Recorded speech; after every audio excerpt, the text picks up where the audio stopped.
ఆంధ్రలో మనం చూసుకున్నట్టయితే జగన్మోహన్ రెడ్డి పాదయాత్ర 2 అయితే మొదలు పెట్టబోతున్నారు. మరి పాదయాత్ర 2 వల్ల ఉపయోగం ఉందంటారా? ఉంటే ఏ విధమైన ఉపయోగాలు ఉంటాయి? అన్ని నేను చెప్పలే అన్ని ఉపయోగం అయితే ఉంటది, ఖచ్చితంగా ఉపయోగం ఉంటది. గతంలో కూడా పాదయాత్ర చేసినప్పుడు 151 సీట్లకైతే పరిమితం అయిపోయారు. మరి ఈసారి 11 సీట్లు మాత్రమే వచ్చాయి. ఈసారి పాదయాత్ర చేస్తే మరి విన్ అయ్యే ఛాన్స్ ఉందంటారా? కూటమి ప్రభుత్వం చేసే యాక్టివిటీస్ వల్ల జగన్మోహన్ రెడ్డికి ప్లస్ పాయింట్ ఉండదు. కూటమి ప్రభుత్వం అయితే లక్షల కోట్ల అప్పులు తీసుకొచ్చి రాజధాని కంప్లీట్ చేస్తామంటున్నారు. మరి కంప్లీట్ చేసే అవకాశం ఉందంటారు కూటమి ప్రభుత్వం? మళ్ళీ ఏంటండి?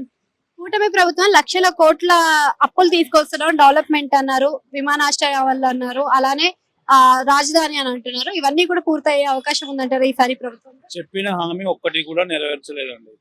సో ఖచ్చితంగా జగన్మోహన్ రెడ్డి నెక్స్ట్ టైం వస్తారు. అంటే మరి ఇంత నవరత్నాలు ఇచ్చారు, మరి సూపర్ ఎడ్యుకేషన్ తీసుకొచ్చారు, ఇంగ్లీష్ మీడియం తీసుకొచ్చారు, ప్రొజెక్టర్స్ తీసుకొచ్చారు, మరి ఇవన్నీ తీసుకొచ్చినప్పటికీ కూడా జగన్ ఓడిపోవడానికి గల కారణాలు ఏమంటారు? ఫేక్ ప్రపగండా చేశారు కాబట్టి ఓడిపోయారు జగన్మోహన్ రెడ్డి. అంటే ఇప్పుడు మరి ఆయన దాన్ని తిప్పికొట్టలేకపోయారు. 2029 కి రంగం సిద్ధం చేస్తున్నారు అనుకోవచ్చా జగన్ గారి పాదయాత్ర వల్ల? తప్పకుండా.